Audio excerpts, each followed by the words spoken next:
Gang, gang, gang, gang, gang, gang. Hi guys. Hello, hello, hello, hello, hello, hello. How you guys doing?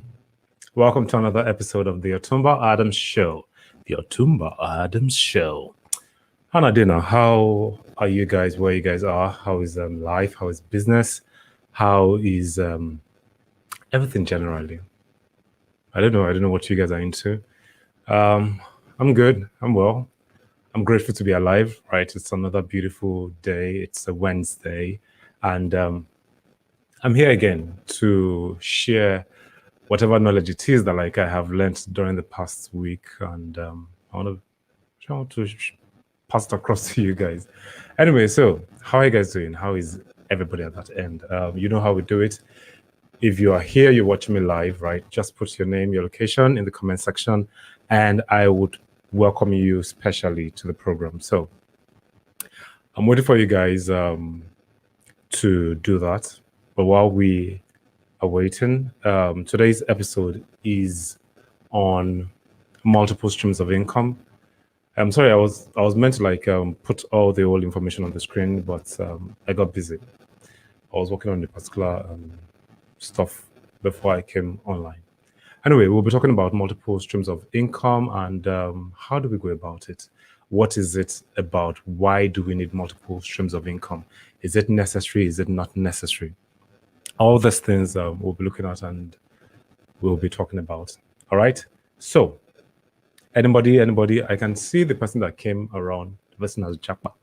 But no problem. I know that like some of you guys will still come around later on to come watch the show. So, hey, I think one of the things that like I noticed about this show is this: some people would come after the show is over, and that is when they would then introduce themselves. Like the show is over, especially for those of you on Facebook. Like I see you guys come around after the whole show has ended, and then like start putting up your name at the point that like I probably say that like introduce yourself as the first timer. Please come for the live show and not after the live show that you then start putting your name and location. It doesn't work that way. Okay. All right. So multiple streams of income. What is multiple streams of income about? I'm sure a lot of us would have probably heard so many motivational speakers talk about it. They're like, you need multiple sources of income. If you don't have at least 5 incomes, you are not that, you're not.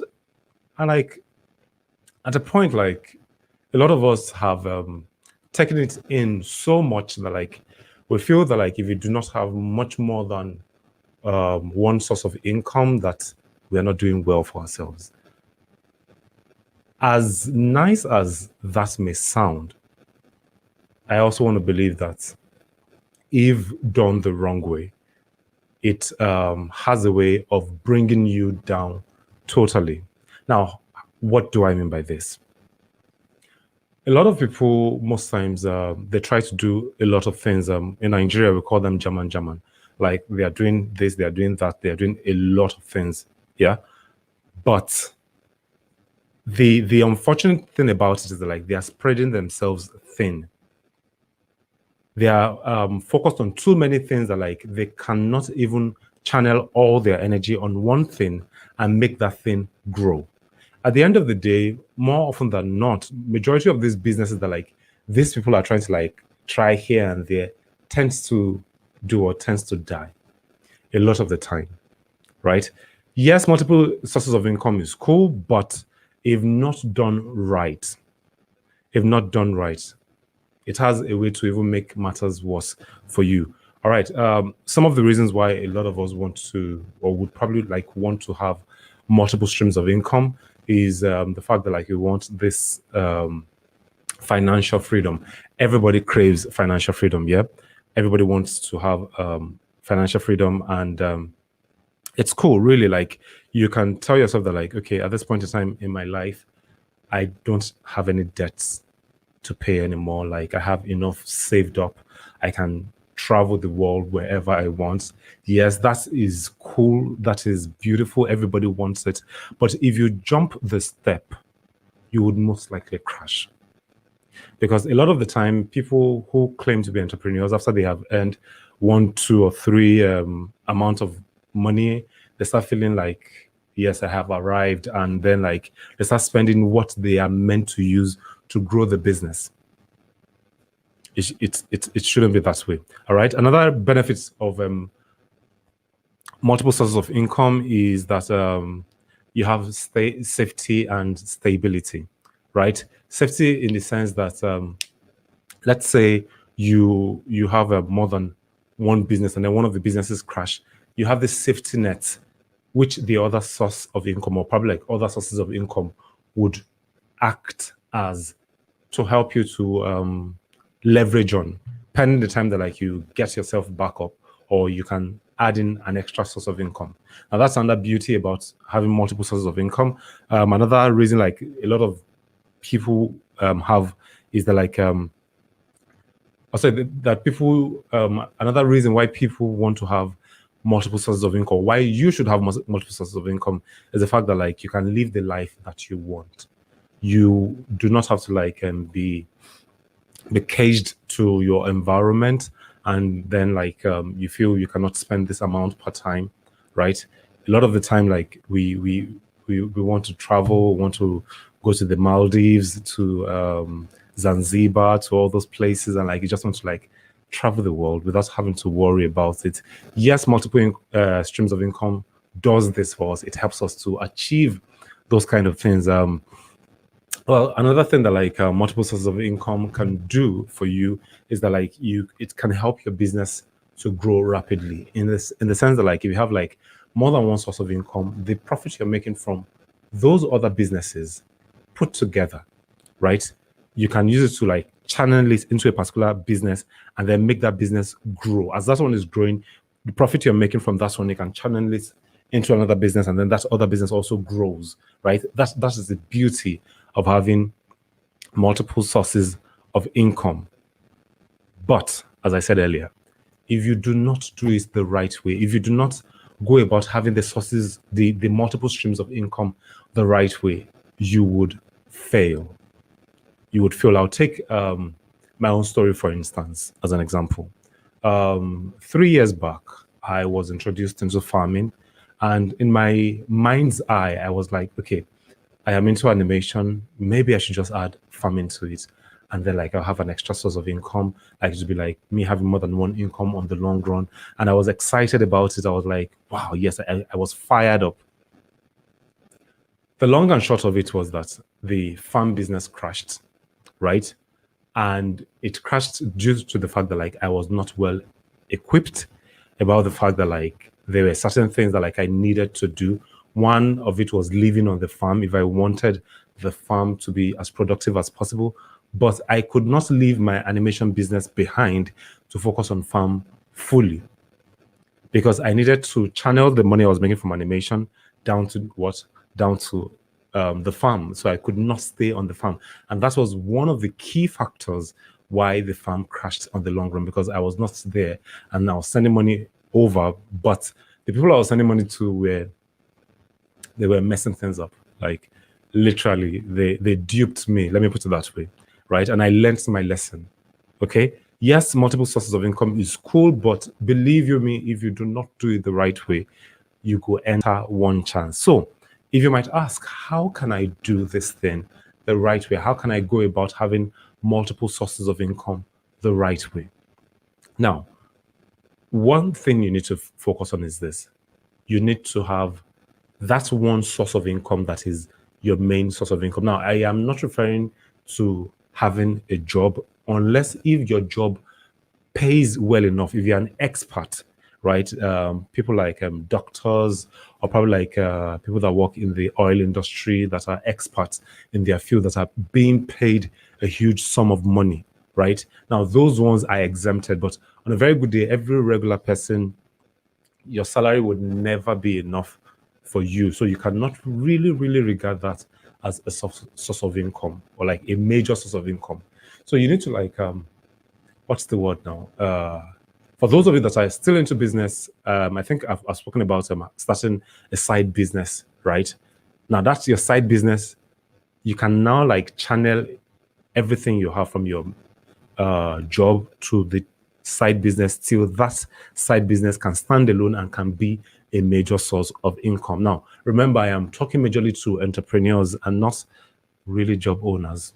Although people that own jobs, so people that are employees rather, can actually also do this. They can also have different sources of income.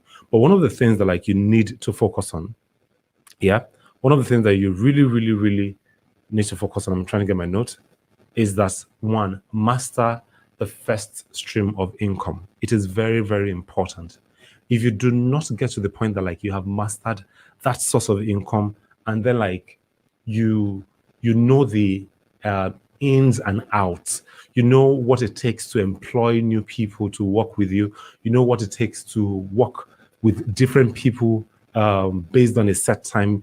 If you do not know every aspect of your business, then you are not ready to have a new source of income. You need to be able to master that business. That like this business, I know it in and out. Now that's one of the mistakes a lot of entrepreneurs in Nigeria, that at least that I have noticed, right? They want to like start a new business without having mastered the one that they are actually doing at that point in time. They always follow this shiny object syndrome. Once they hear that like there's this new thing that is coming up, the next thing, they're already there. They want to try their hands out. They believe that like that's their new source of income, but you haven't actually mastered the one that you began with originally. If you haven't mastered it, please and please, I am going to beg you, do not move on to a new business. So the first step is to master your business, the original source of income that you're working on. Master it. Know the ins and outs. Know everything that has to do with it. The number two part is automate the first stream of income. You need to get to that point that like you are able to put everything on autopilot, even to the point that like if you're not there, right? If you're not there, the business can still move on. Put your business on autopilot. If there are some things that like you have to automate, softwares that you need to buy, people that you need to employ, and the only thing that like, they probably would have to give you is feedback, so you can actually step out of the business and the business will still be able to run by itself without you putting so much energy into it. If you cannot get to that point in time, then you must not start a new stream of income.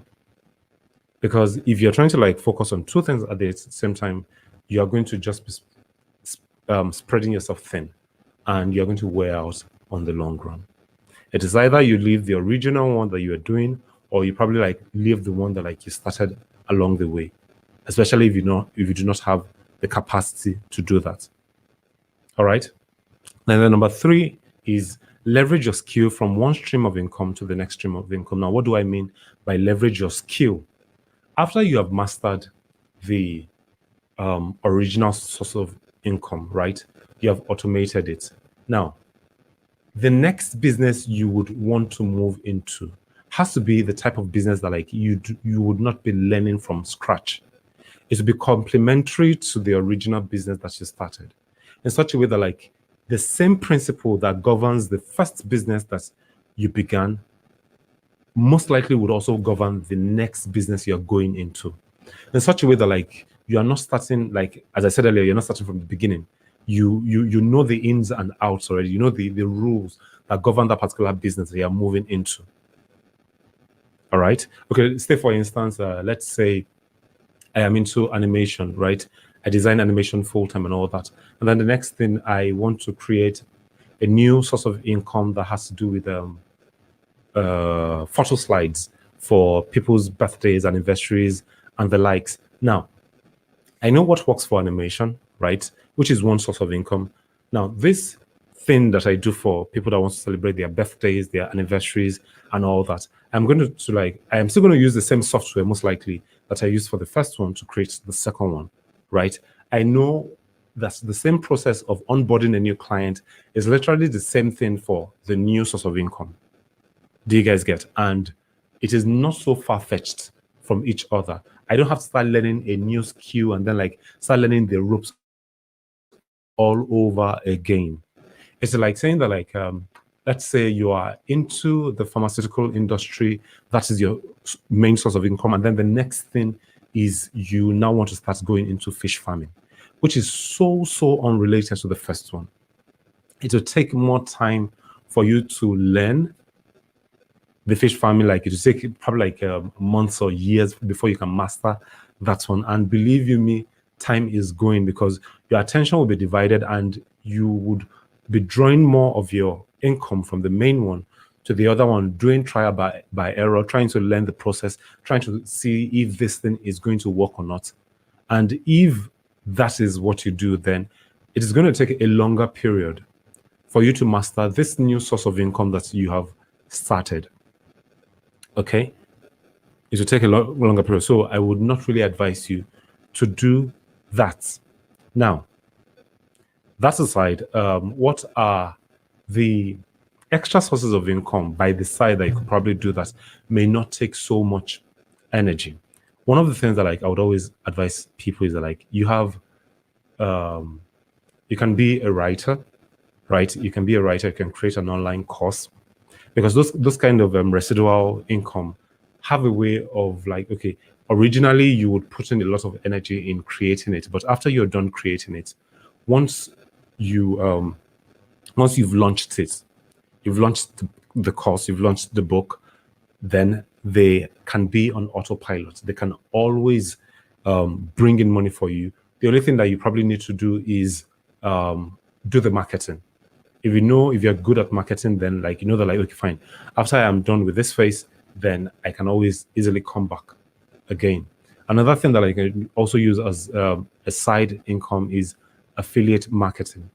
Affiliate marketing is not so hard. It could just be that, like, okay, a company that's trying to, like, get more clients, and you have the skill, or you have the audience that needs to buy that thing also, that you can introduce that thing for. You can just tell the company that, hey, let me be your middleman, right? Let me be your salesman. Let me get more people for you, and then you give me a percentage of whatever it is that, like, you're selling. Now, that also can be a form of residual income. You could go into real estate, right? Buy properties, flip buildings. Flipping buildings is literally like you buy at a low price and then, like, you pimp it up and then you sell at a higher price. People do that a lot. All right. You can also do that. What other thing could you do? You could invest your money in stocks and bonds. That would probably be like a long-term thing. It's not something like we're bringing in a huge source of income immediately. All right. Now, there are a lot of things that, like, you could do to create numerous sources of income, but ask yourself, the original one that you started with, have you mastered it? If you have not mastered it, then I would beg you, please do not go into a new source of income, because you would only be spreading yourself thin, and you do not want to do that. You definitely do not want to do that. So, on this note, I have come to the end of the class. It's very short, and I hope you've been able to learn one or two things about multiple streams of income. As much as it is sweet to the ear, if you do not do it the right way, at the end of the day, you're going to lose out. So, with all the points I've given, I hope you have learned something tangible. If you're probably watching me from the tail end, please make sure that you go back to the beginning and then watch everything and get all the key points I made mention of. Thank you very much for today's episode, and thank you very much for sticking till the end of this episode. If you are following me on YouTube, please make sure that, like, you click on the subscribe button and also like the video, so that it would show more people and I would gain more visibility. If you're on Facebook, you can be so kind enough to share this video on your wall and to other groups that you are in, that people could benefit from this. On this note, I would like to say thank you very much. Thank you very much once again, and have a lovely evening. See you on Saturday when I bring in another entrepreneur to talk about their own perspective. This Saturday will be the fourth entrepreneur I'll be bringing on. And then the upper Saturday, which will be on the 29th, will be the last entrepreneur I'll be bringing on for the month of May, talking about their own perspective about entrepreneurship. All right, then. Take care, guys. Enjoy.